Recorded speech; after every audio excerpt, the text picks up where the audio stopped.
Hello everybody, welcome back to another episode of Vegan Proteins Muscles by Brussels Radio. My name's Giacomo. And I'm Danny. And this is our 47th episode.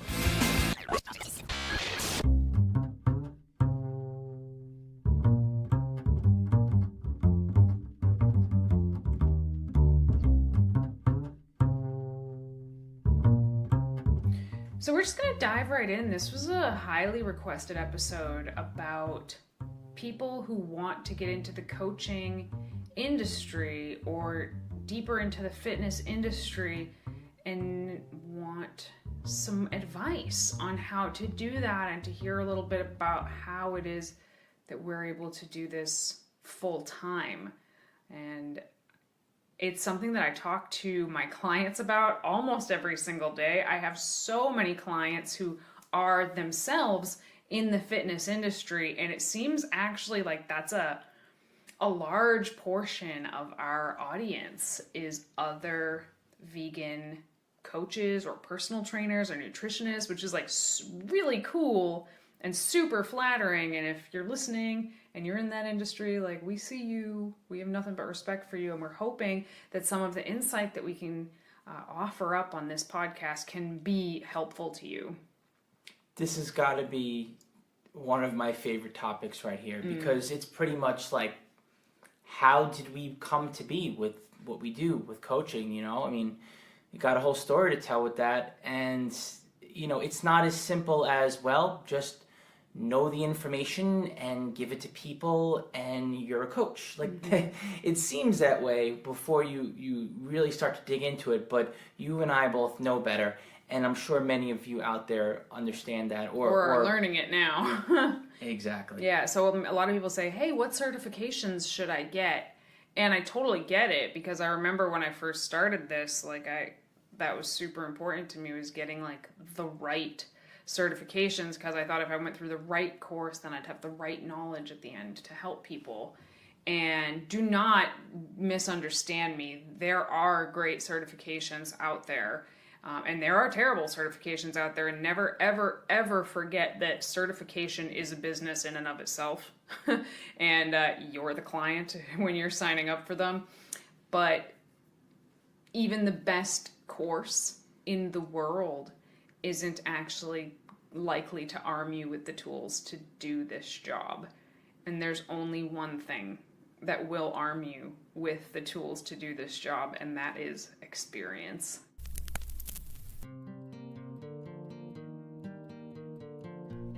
We love teaching just as much as we love writing customized programs for vegans who are into fitness. With our vegan fat loss course, you get the benefit of both. Not only do you get custom macros and also a workout plan, we explain the whys and hows of fat loss throughout our entire self-guided 12-week course. You will have monthly check-ins throughout the plan so that we can update and adjust your macros if needed to make sure you get the results you're looking for. You'll receive exclusive access to our VIP area on VeganProteins.com, where you'll have access to our private menu planner and other tools. With a combination of self-guided curriculum, hands-on monthly updates, and access to our private coaching community, you'll be set up for success from the moment you sign up. If your goal is to learn all about how to efficiently lose fat on a vegan diet and apply it to your lifestyle, then this is the course for you. If you're interested in learning more about and signing up for our 12-week vegan fat loss course, you can visit VeganProteins.com or use the link in our show notes. Or you can submit a coaching inquiry by hitting the coaching tab on VeganProteins.com. Reach out anytime, as we always look forward to hearing from you. But it is important to get started and get your certifications. You know, you want to be doing that because, I mean, hey, if you're going to be coaching others, yeah, it's helpful to have experience, but to have the knowledge and to have an organization give you a certificate showing that you've taken their course and taken the time to learn and apply that knowledge towards testing, that matters, you know? So do go out there. So I'm trying to think of the different ones that are available now. I mean, there's so many. Step one, or at least it should be part of step one, is in fact getting certified. Because education is important, and it's important to understand, you know, biomechanics of a human being and nutritional principles and how our body metabolizes this, that, and the other. Like, that's all good stuff to know, but that does not help Joe Schmo who wants to lose 20 pounds. Like, that is only going to come with experience. And how do you get started in that in general? And I think the interesting thing about the fitness industry is, like, there is no one path.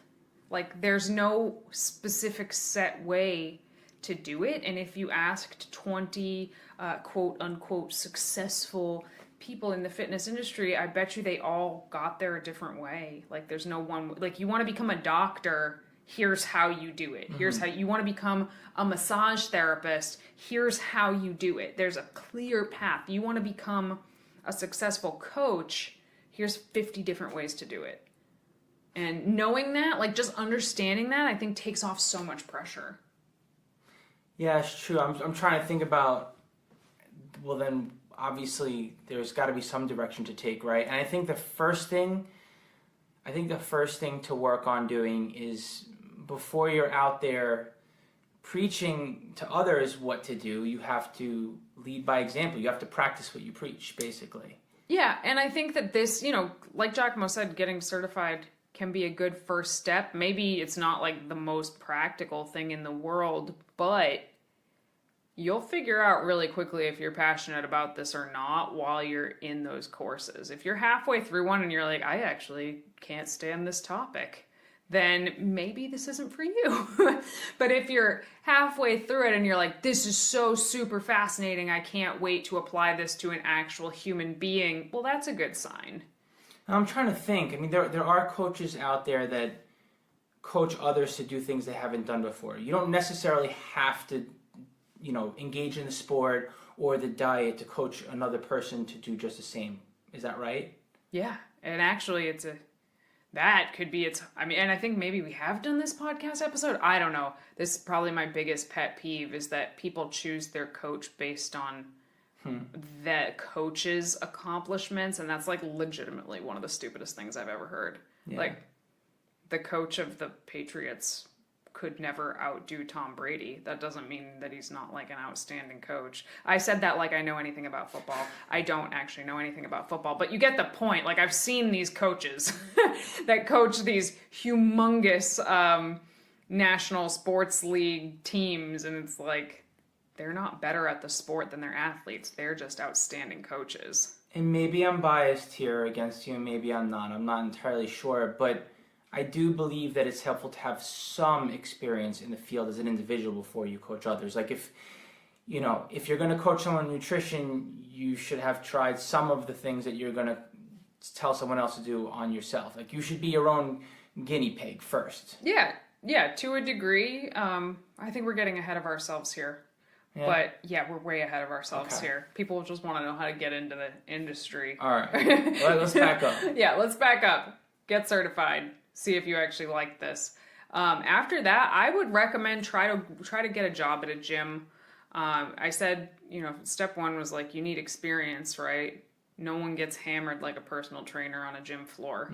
They just get hammered with people from all walks of life, and that's kind of the thing, is a lot of us get into this because we want to work with a certain type of person, right? But when you're starting out, you don't have the luxury. Think of a tattoo artist, right? Like those hugely famous tattoo artists that have their style and they do just this one thing. They probably didn't start that way. They probably had to do every single butterfly tramp stamp and tribal tattoo that walked in the door regardless, just to earn their chops. And working on a gym floor can be a lot like that. You don't get to work with your special demographic. Like, you work with everybody who got their free startup session. You get to work with, high school football players and 70-year-old geriatrics with busted shoulders, and you have to learn how to work with all of them. And that's a really good way to get experience. The pay is not good, and the hours are not good. It's the crack of dawn and rush hour. But man, do you learn a lot. And again, you'll learn if you like this or not. Mm-hmm. Before you invest all of these, like, startup costs into, starting your own business. You just get to work for somebody else, learn the trade, and kind of find your footing. Yeah, and I mean these days it's hard to say, right? We're referring to online coaching or in-person coaching, but I think it definitely is some value to having people to coach in person. Well, I don't want to say coach per se, because when you're working at a gym, I think it's more Personal training. Yeah, you're more of there is an ongoing relationship there. And what would you say is the difference between personal training and coaching? Because I think the difference is immense, but I want to hear what you have to say.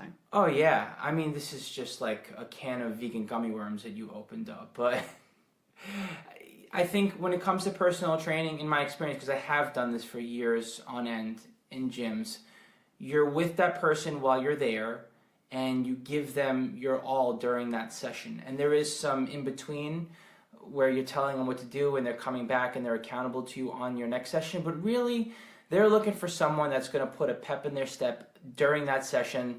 I do think there's an advantage for personal training when it comes to showing someone how to lift. There's no substitute for being able to ask someone if you can adjust their form, and to be able to watch an athlete move from every angle. There is no substitution for that. Or if it's a bodybuilding client, to watch them pose in person, huge, major. But where you lack the ability to really connect and help others with being a personal trainer is that it starts and stops for the most part during that one session. Whereas when it comes to coaching, you are literally building a relationship with your client. It's very emotionally taxing and also rewarding. You really get to know one another. And once you figure out the magic formula for someone's lifestyle and how to get them to apply fitness to it in a balanced way, once you crack that code, there's really no stopping that person's potential. And I think that's the beauty of coaching. It's an art form, really. All right. Now, I started personal training others in gyms, but that's not how you got started. How did you get into it? So I actually started the way I think a lot of people start, which is just helping their friends and family out. Friends and family say, oh, I want to lose 10 pounds. Like, can you help me? Can you do this or that? And no certifications, no nothing, just my own knowledge, which did include a lot of research that I had done on my own because that's just who I am. I'm a nerd. So I would write meal plans for like my brother or my mother or my friends and take them to the gym with me and show them how to lift. But I had no certifications. But it was a lot of practice with that, I guess. But it was kind of like I'd write them a meal plan and just like send them on their way. But they were my friends, so I'd hear from them.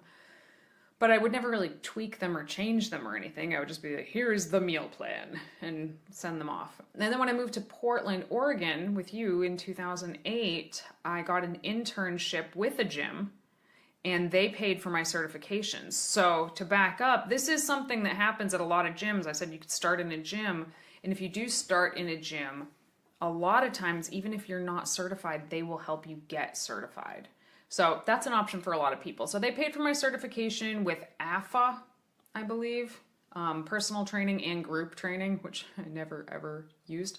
But yeah, there was a very slow gym, so there wasn't a lot of training people. But I was still doing my fitness thing and occasionally giving fitness advice and nutrition advice to people. And then actually my good friend, Sarah Russert, second podcast in a row, we've mentioned her now, vegan bodybuilder, she reached out to me and said, I want to do a bodybuilding show.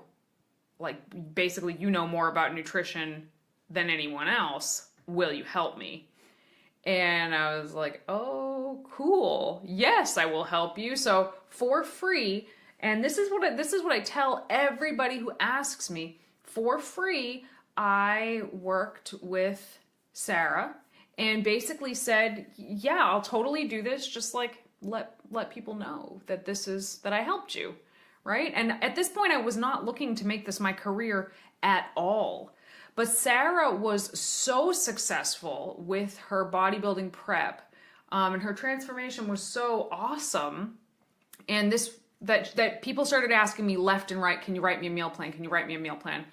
It helped that Sarah had some kind of a following for 2008. She had some kind of a following. She had just won the Donut Wars on the Food Network, which is pretty awesome.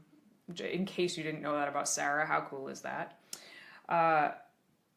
But the point was, this was my first time actually like, okay, we're going to check in every week. I knew enough about bodybuilding and I had studied enough about bodybuilding to start sort of practicing on somebody. And I practiced on her. And this was my beginning of building a coaching relationship with somebody. And after that, lots of people, just word of mouth, started asking for meal plans. So I started writing meal plans for people. Actually, like an overwhelming amount of people started asking for meal plans. This was back in 2011, I believe. And that was also a huge amount of practice there. Also around the same time, I did get certified with Cornell, the plant-based course that they have there, and precision nutrition as well. So even though I kind of talked some shit about certifications at the beginning, there are some good ones and there are some really valuable ones. But I can't tell you how many people I've seen that have those certifications that have never done anything with them because they have nobody to practice on. So here's my advice. If I have one piece of advice for you to take away from this, if you are just trying to get your foot in the door as a coach a few people for free and just have them, if anybody asks, just tell them I helped you out and send them my information. That is the number one reason that Vegan Proteins is what it is today. So holla at Sarah Russert for that. But to this day, I still have a handful of people that I coach for free with that caveat. Like, yeah, if anyone asks, just say it was me. Now I'm in a place where I get to pick exactly who I want to do that with. So. Yeah, I'm thinking of Omar Isuf, and he was saying the same thing, like, even though, he's gotten to the point where he doesn't have to coach anyone for free. He has all this success in the fitness industry, but he still chooses to because he thinks it's important to give back, and provide that coaching experience for others just for the sheer,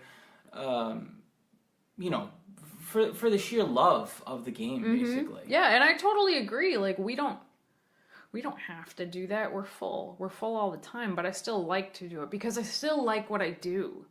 And that's important. That's a separate topic. But so after you get some certifications, find some people and coach them for free. Now, let's talk about what it actually means to be a coach. Because we had some missteps. When I look back at that first bodybuilding prep for Sarah, I'm like, oh God, I'm so sorry I put you through that, girl. Because at the time, I didn't really know what I was doing. And I think that's important for a lot of people to know, is they think that in order to help someone, you need to know everything right now. And no, because you don't, and nobody does know everything, and that's the most important thing. You take like some of the smartest people in the coaching world. I mean, you look at like a Eric Helms or something like that, for example. I'm sure he still has the occasional client that stumps him for a minute and he kind of beats his head against the wall and has to back up and try to figure it out. Like, nobody knows everything about everybody. You just can't. So you have to do the best you can with the knowledge that you have, but you always have to be honest about it. If you don't know, you have to say, hey, I don't know for sure if this is going to work. I have an idea. Let's give it a try. What do you think? Yeah, I think when I first started coaching, which was a couple of years after you, I mean, I had the prior experience, but I wasn't coaching with Vegan Proteins, right? And I started doing one-on-ones with our store, and the thing that I got into was like, well, I want to have conviction in what I do. I want to have confidence in these decisions that I make for clients, and so I'm like, all right, this is the right move. And the more that I've done this, I've come to learn and realize, like, there is no cut and dry. There is no this is the right move. It's trial and error, really. And the longer you work with someone, the better it gets. And I think it just takes time to learn somebody and to apply. And when people with my coaches, like when I'm coach, I say the same thing to my coach. I'm like, hey, listen, you're not bodybuilder Jesus. I know that we're going to make mistakes. We're going to make missteps. I don't think that your word is gospel. I think that we have to try some things and figure out what does and doesn't work. And here's another crazy thing. What works on you today may not work on you in 5 years. And we have to accept that about ourselves, because people like to go back to the plan or the macros that they did, and like, well, isn't working this time around. There's so many variables. And, that's why I say coaching really is an art, because it's ever evolving, and you constantly have to look at the big picture and what that client is going through and piece it all together and make the best decision you can, and realize you're going to make mistakes, and there's nothing wrong with that. It's a matter of figuring out what direction to continue to take. Yeah, and when someone starts paying you for your services, I feel like there's a lot more pressure, right? There's way more pressure when someone has put their money, they've bet their money on you, basically, and that's a lot of pressure to make sure that you get this person some results. So if you're not quite there yet, if you're not quite in a place where you feel confident enough to do that, spend some more time coaching some people for free and give the advice out to people for free. And so many business people are terrified to like put their information out there because, I don't know, they're afraid someone's going to steal it. And I remember when I was like newer and I was afraid people were going to steal my techniques and stuff like that as well. And now I just understand that the more that I can help people for free, kind of for like no skin off my nose, it doesn't cost me anything to give someone a quick answer. I can't tell you how many questions I answer in my Instagram DMs, not clients, not people I know. They ask me a question, I send them a video response because it takes me 2 seconds to do that, and it might like make someone's day or help them out a lot. But give your information freely, because you will learn from giving out information freely to other people. You might not always be right, but it's a learning experience. And then when somebody is willing to bet on you and pay you, you got to give that person everything you got. You don't just take their money, write them a meal plan, and send them on their way, which is what we did shortly after I started coaching Sarah. People would say, hey, will you write me a meal plan? Will you write me a meal plan? So I was like, oh, we got to like sell a meal plan, because that's what people want. And to this day, 10 years later, that is still what people want. But I refuse to do it now, and here's why. A meal plan is just that. It may work for somebody short term, but no one meal plan or no one set of macros even is going to work for somebody forever. At least with macros, you have some food flexibility. But a meal plan is not going to work for somebody forever, and it felt like shit to me to send somebody off with that and realize like I may never hear from that person again. For all I know, that person took the meal plan that was intended to help them lose 10 pounds and they're eating it to this very day. Like, we don't know. I have no idea. And I didn't like that. That didn't feel good. That didn't feel like coaching to me, because it wasn't coaching. So if you find somebody that sells meal plans, I don't want to say they're like a bad person or anything like that.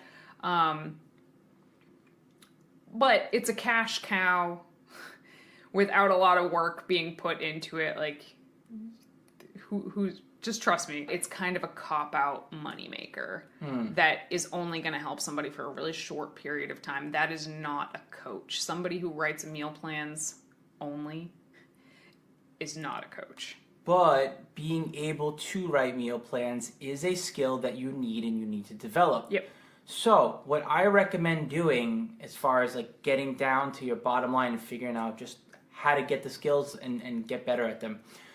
Yes, you can help others. Yes, you can give out information out freely to whomever's asking, and those are great. But behind the scenes in your office, you should be trying to write meal plans. Just practice writing meal plans. Practice writing workouts. It's as simple as this. Write down 2 or 3 1,500 calorie meal plans, 2,000 calorie meal plans, 3,000 calorie meal plans. Write 10 meal plans out. It might take you a whole weekend. It might take you a whole week. But every time you do it, you will get faster and faster at it, and you will prove to yourself that you can do it. Same thing with workouts. Write a 4-day split, write a 3-day split, write a 5-day split, write a workout for strength, a workout for hypertrophy, a mix of the two. have a little portfolio where you do these things on your own and you practice and you get better at it. So that way, when it's time to go live and help somebody, you don't panic. You know that you can do this. And you also don't have to start from absolute scratch with every single client, because you have these, they're not cookie cutter meal plans, they're not cookie cutter workouts, but they're like templates almost, that you can change certain variables to fit the person, and they're still based on sound principles. Like, you don't have to reinvent the wheel for every single person, but you do need to individualize every single program that you send out, whether it's a meal plan or a training program.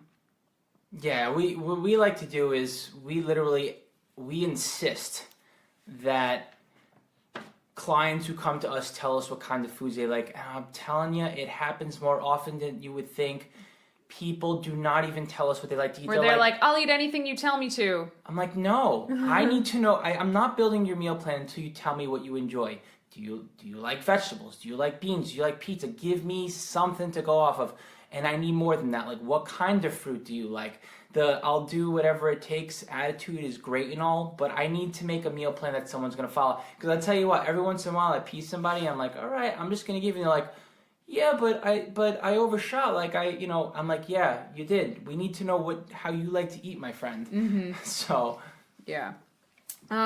So once you like actually have a couple paying clients or so, I think the most important thing, see, the funny thing about this podcast is I know what people are expecting. They want to know all the resources, and we will give you resources. We're going to give you resources at the end of this podcast, but the resources and like being the most evidence-based that you could possibly be, it's not even in like the top 5 most important parts of being a coach. Like, number freaking one thing about being a good coach is you have to actually care about your client. I knew it. I knew that's what you were going to. I was like, please say it. Please say it. You have to actually care. These are not little money-making machines for you. These are actual human beings, and you should be goddamned honored. Somebody wants you to essentially have your hand in their life. And I feel like it's very, very easy to let your business, and it is a business, and I understand that, but it's easy to let the business side of things just run everything and like automate too many things, and then it's not a personal relationship anymore. So number 1 thing is you have to care. Number 2 thing is you have to be responsive. Man, I've worked with a few coaches where like sometimes they'll send them something and I won't hear from them for a week. And you're just sitting there twiddling your thumbs. And as a client, I know what that feels like and how stressful that is. There have been times where I like really, really needed to talk about something or other, and I couldn't. Like, I just knew I wasn't going to hear back from my person. And there's nothing worse than sending an email to somebody that you've sent money to, usually like a pretty decent chunk of money to not hear back from them. So like, I'm huge on responsiveness. I'm not going to say like a message doesn't ever slip through the cracks, because it absolutely does when you're working with technology. Like, that happens, and all of our coaching is online. So, occasionally an email will get lost here or there. But over the years, our responsiveness to clients has gotten better and better and better and better, to now, aside from the weekends, if someone sends me a check-in, they will hear from me within 24 hours. And if I have to take a day off for something, I let those people who check in on that day know. And, some people would argue that maybe we're even a little bit like too responsive. Maybe we should like back off or set better office hours for ourselves or something. But again, like, especially when you're getting into it, that's the thing, is it's a labor of love. You're on like 24/7 if you're trying to start like an online business. If you're doing in-person coaching, it's a little bit different. You have to have certain office hours, but like, I can answer someone's email in my underwear. Yeah, and sometimes we do. Sometimes we sure do. But anyway, yeah, and responsiveness is great at all. However, there also needs to be something to it. You literally need to be, I don't want to say bleeding out, but you need to be giving of yourself. If you're just giving like a quick 1 to 2 sentence response, or a quick, 20-second audio message to somebody, it's not enough. Like, you really need to dig into that person's life with them and their week and see how they went with things. Now here, I don't know if we're going on steps here, and maybe you had this in mind already. No, I don't have a plan. A plan. Well, one other thing I wanted to add to the mix over here is that while it is technically the client's responsibility to check in with you, if you don't hear from that client, check in with them. This is easier said than done, and I know it's Way kind easier of a pain. said than done. Yeah, but we have our list of clients, and we expect check-ins from all of them, especially our regulars. If so, it means the world. I have a policy, actually, especially if it's somebody who always checks in really regularly. If they miss one check-in, I just let it go. It happens. Sometimes I miss a check-in with my coach. If they miss one check-in, I'll just let it go. If they miss 2 check-ins, they're going to hear from me. If it's somebody who's continuously not checking in, however, like continuously not checking in, they get like 1, hey, how's it going? Checking in on you, haven't heard from you. Maybe 2, like as a grace. And then after that, it's on them, because yes, it is the coach's responsibility to follow up and like kind of poke somebody and be like, hey, you hired me to keep you accountable. Like, here I am at your doorstep. What's going on? But it is not the coach's job to absolutely babysit somebody and have to track them down. So the part of me disagrees with you is overpowered by the part of me that agrees with you, because if you keep doing that with your client, what you're telling them is that their behavior is excusable. Yep. And that basically they don't have to work for it. So in one sense, I'm saying to myself, well, yes, they're hiring us for accountability, and so we need to give them accountability no matter what. But on the other end, it's like, if you keep doing that, you're telling them it's okay not to work, and it's really not. So I hear you there. Yeah. Some other stuff I want to talk about as far as good habits to develop your coaching skills would be to keep records of what you do. Take notes on your clients. Yeah.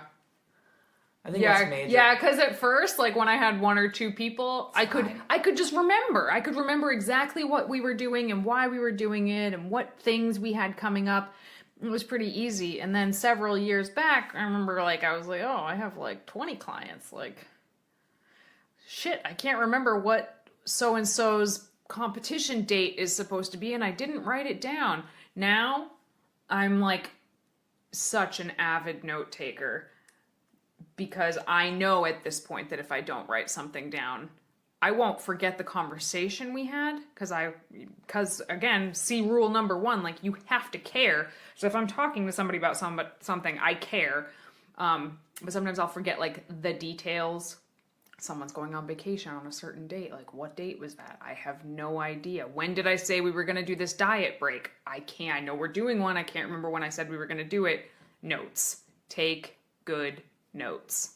Yeah, and I think it's also the same way we keep data on ourselves and we don't remember how our bodies reacted a year ago to something.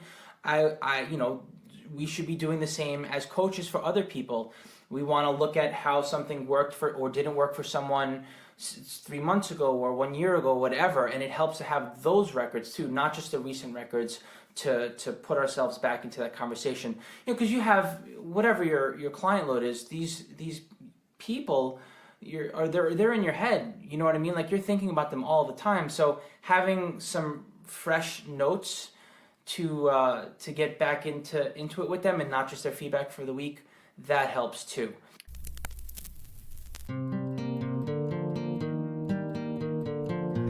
As a listener of this podcast, you're probably very interested in the science and the why behind why we do things in the gym and with nutrition the way that we do. And we really wanted to take a minute to recommend to you folks a publication called MASS, which stands for Monthly Applications in Strength Sport. It is the leaders in the industry sifting through thousands of studies to handpick the most relevant information for lifters. And they are not just looking at one study at a time, but looking at hundreds of studies all together in meta-analysis, which is when you study all the studies to tell us basically what the science says about various aspects of lifting, nutrition, training, recovery, and sleep. So if you're tired of wasting time reading a dozen of conflicting opinions about every facet of training and nutrition, but you don't have 40 free hours a month to keep up with the research for yourself, and you're serious about learning how to optimize your training, nutrition, and recovery practices for the best results, mass is the best investment that you can make. So it is one of my personal secret weapons of keeping up with the industry. If it's something you would like to check out, you can swipe down on this podcast if you're listening on iTunes and click episode notes, and there's a link right there to check it out, or you can go to bit.ly/VPMass to check out monthly applications in strength sport. So here's another thing that I think a good coach needs to do. They need to meet the client where they are.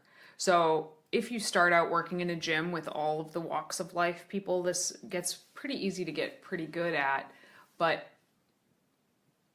you don't want to treat somebody with a ton of knowledge like they're a noob. And you don't want to treat a noob like they should have a PhD in exercise physiology. And you don't want to talk to either one of those people in a way that doesn't make sense for them. You don't want to, no matter where somebody is, you have to meet them there. You don't take somebody who's never counted a calorie in their life and give them 3 macronutrients and fiber that they have to meet spread out at 5 times a day and be like, okay, here you go, have fun. But even if they ask for it. Even if they ask for it, which they do a lot. Just give me macros. I'm like, you don't know what a macro is yet. We're going to get there. Okay. We're going to get there. So everything needs to be like steps. There need to be stepping stones to everything. You need to be willing to change the plan. You need to be flexible.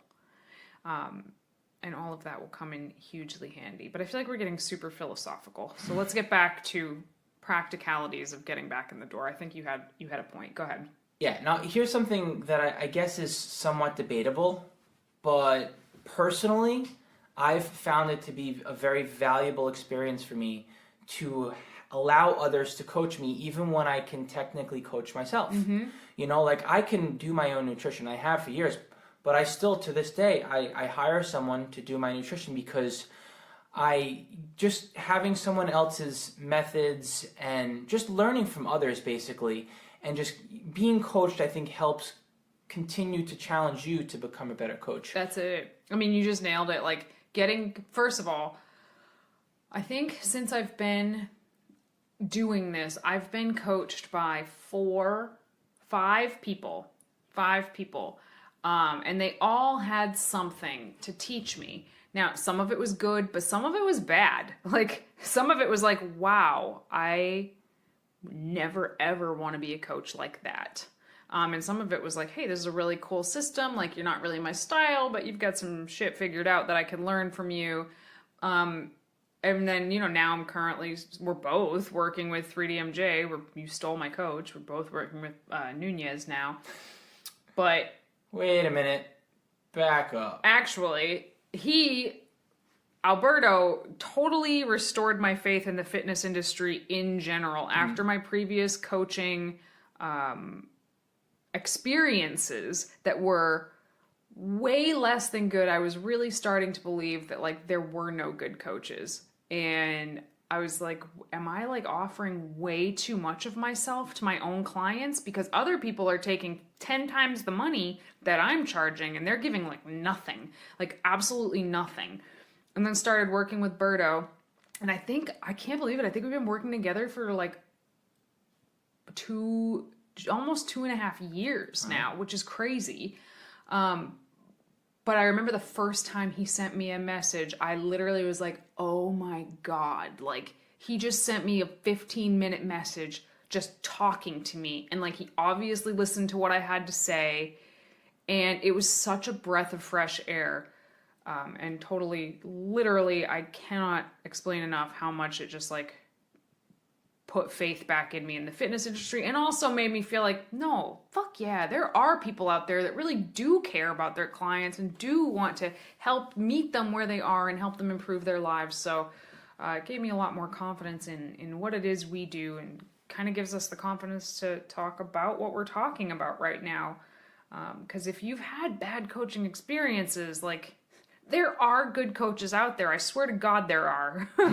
There's a lot of bad ones. I would say there's way more bad ones than good ones in my experience. But, and a following does not indicate a good coach. I'll just say that. But the experience of getting coached, I feel like, has been so valuable. Even from the bad coaches, there was so much to learn about, like, training style or nutrition style or communication style. Like, there's so much value in that. And I have so many clients right now that are, like, fledglings in the fitness industry right now, like, wanting to get better, wanting to build up clientele, wanting to build up a presence on the internet or what have you. And I'm a totally open book with all of them. If they ask me anything, I'm not, like, hiding industry secrets or anything. I want us all to make it. So, and I know that some of them, they don't even need my help that much. They don't need help with their nutrition that much. They could write their own training programs, but they're learning so much about coaching by being coached, like you just said. And I've been on both sides of that. Exactly. And aside from being coached by others, I think it's also helpful to pay attention to other coaches' content that's out there, because you can really grab bits and pieces of things and make them your own. Have your own approach to applying them to your clients. So, maybe you're not in a position where you need a coach, and it would just kind of be the experience wouldn't make sense for you. Maybe you're not working towards some sort of particular fitness goal. But that being said, I think it's still helpful to look into what other coaches are doing and just, like, connect with the community that's out there. The last thing that I want us to talk about is a little bit more of the nuts and bolts of what you know. Kind of coming back full circle to the certifications and your education, because I think there's a huge overemphasis on it and an underemphasis on, like, being a goddamn decent human being. But you can't just be a good human being and be a good coach. But you can be a cyborg with a lot of knowledge and get someone really good results. So, like, you have to have the knowledge. So what are some really, really good resources? So for certifications, I'm going to give you the 3 that I recommend the most. Would be NASM. Not because it's anything special, but because it's good, it covers a lot of ground, and you kind of have to have some certification like that. It's a good place to start. 2, Precision Nutrition. I preferred this to the plant-based Cornell course 100 times over. I felt like it was much more evidence-based. It is not vegan specific, but I kind of like that. Actually, I'm not looking for a program to be biased towards veganism. I'm already biased towards veganism. I want to know what the science says. And essentially, spoiler alert, the science says you can totally be vegan and be a badass athlete. And Precision Nutrition says, okay, here's how you would do that. Of course, there's tests and stuff that mention chicken and eggs, and you have to get the right box to pass the test, but huge amounts of very practical knowledge there. And the third one that I would recommend, that I'm actually currently in the final module of right now, which actually it does have a business module as well, but it's Shredded by Science. They're kind of revamping their whole academy right now, and I'm not sure what they're going to do with it, but I imagine they're only going to take what they have now and make it better. Hey guys, it's Danny from the future here, so I just wanted to let you know that Shredded by Science Academy has rebranded themselves to the Personal Trainer Collective between the time we recorded this and the time it's going public. So that is personaltrainercollective.com, and as I suspected, they're taking what was already great and they're going to make it better. And I have found it to be abso-freaking-lutely amazing. Personally, I haven't learned a ton from it because I've been doing this for so long, but the way they have it packaged and explained for somebody who hasn't been in this industry for so long, I think this certification could, like, crush all the other certifications. So yeah, those are the certifications. But I also think on top of certifications, you have got to continue your education constantly. constantly. And as far as continuing education goes in our field, I honestly do not feel that there is anything better out there than monthly applications in strength sport, otherwise known as MASS. And we actually have a link in the show notes should you want to look into that. And basically, you get evidence-based research and reports on the most cutting-edge information out there. It's peer-reviewed meta-analyses written in layman's terms. So you don't have to be a scientist to understand this. But essentially, there's studies coming out all the time about, is it better to have 0.8 grams of protein per pound or 1.2? Or is it better to run before or after you lift? Like, there's so many studies coming out all the time, and we have these incredibly smart people. We have Mike Zordos, Greg Nuckols, and Eric Helms, and they are the writers of this magazine. There's video versions, there's audio versions. It comes out every single month, and it's written in a way that you can actually understand. And I have been subscribed to this since before it even came out, and I read it religiously every single month, or I play the audios while I'm doing my cardio or what have you, but I always stay up on it. What I really respect is that it's objective as one can be, as a human who's just trying to learn through science. There's no funding bias involved in anything. Nope.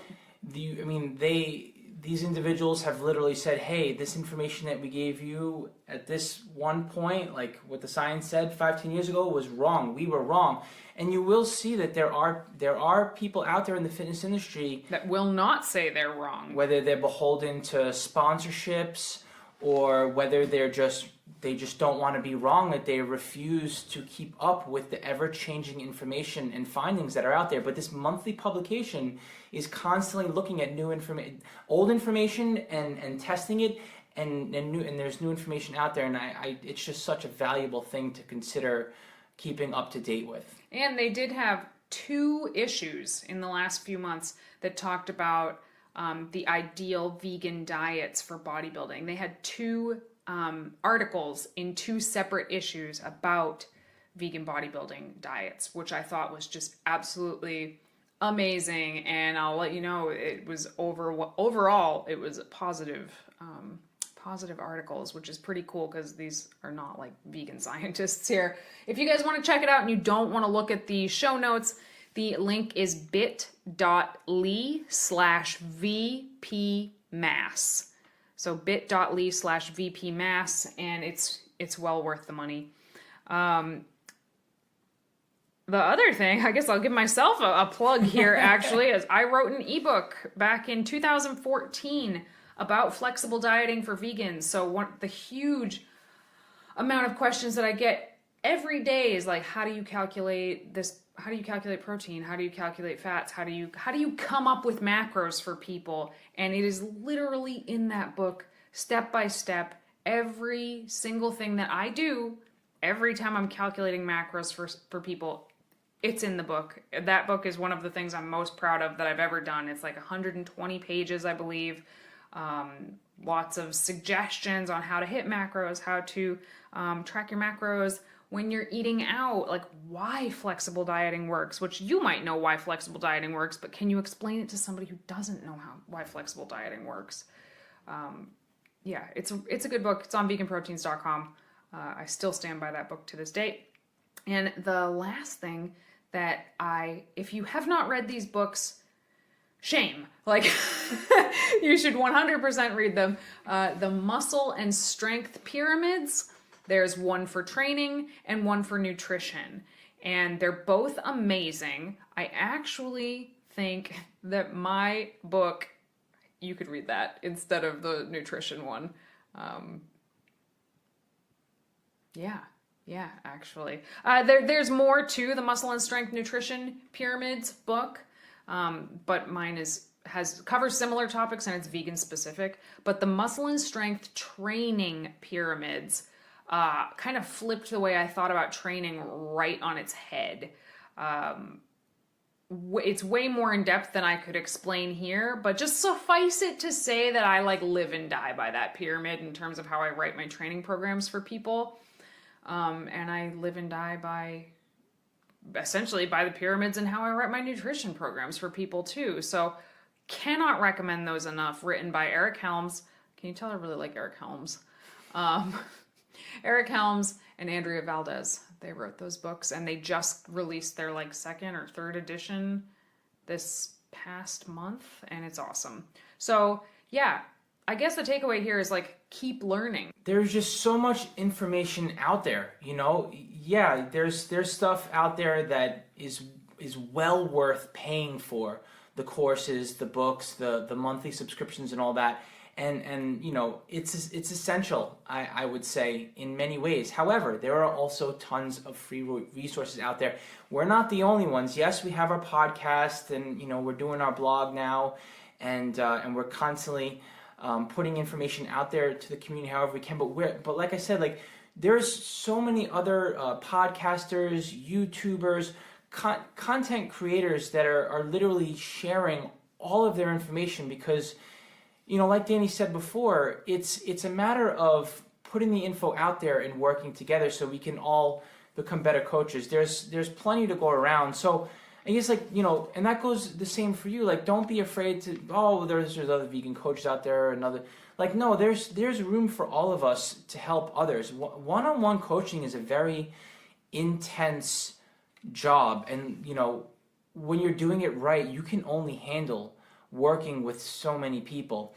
So believe you me when I tell you, there's always room for another good coach, and you know, they're few and far in between. So if you're looking to be one of them, I encourage you to check out the others like we mentioned out there. Like, go to the Team 3DMJ podcast, check out what they do. You know, listen to De Novo Nutrition's podcasts.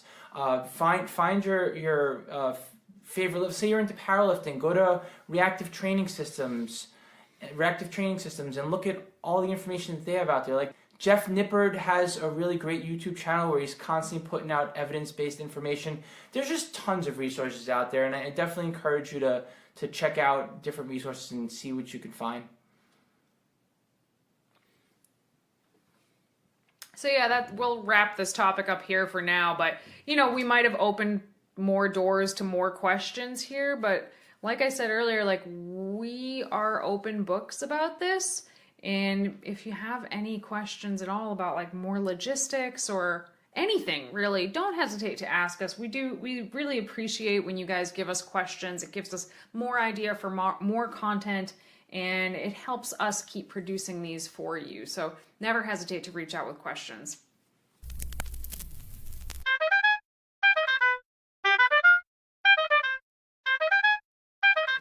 Speaking of questions, all right, we're going to move on to some questions here. This one is anonymous.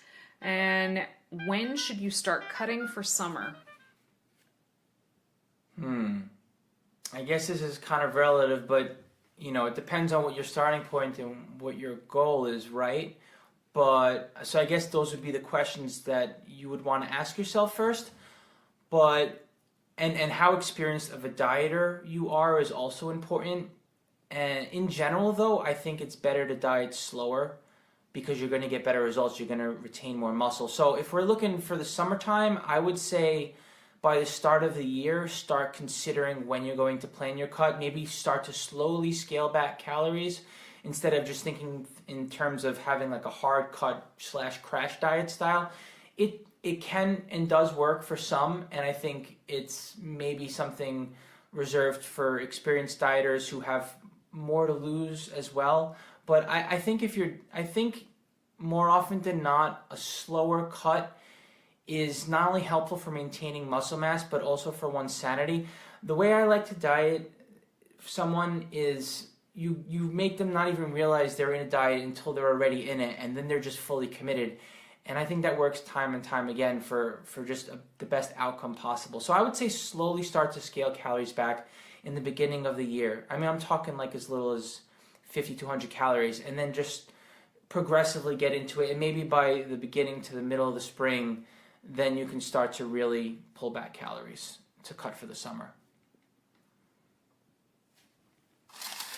right, let's grab a question for you, Danny.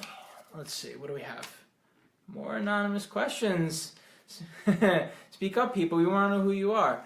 But yeah, let's get this one going over here. Overtraining, is that a thing, Danny?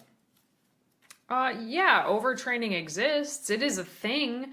It is very rare, but it does exist. You can overtrain, you can end up in the hospital from overtraining, but you can think of overtraining as the same thing as under-recovering. So there's overreaching, which is kind of built into any good training program. You're going to go through certain periods where your body is doing a little bit more than you can recover from in the gym. But overtraining, as opposed to overreaching, is when you're doing more than your body can recover from for a long, long time. Months. Many, many months. Typically where we see overtraining is more in endurance training than strength training. Because if you, quote unquote, overtrain strength training, let's say you're powerlifting and you're overtrained, well, then the weight is just not going to move. And you're very clearly going to be like, oh, I can't lift this anymore. Something is wrong. And you'll know.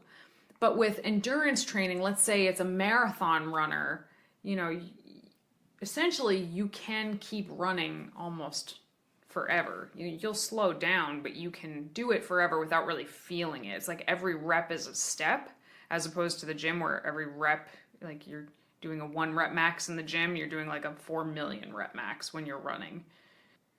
You're doing a 1 rep max in the gym, so you're very close to your 1 rep max threshold. But when you're running, you could essentially take that step thousands and thousands and thousands of times, so you can't quite feel when you're fatigued doing it until it's too late.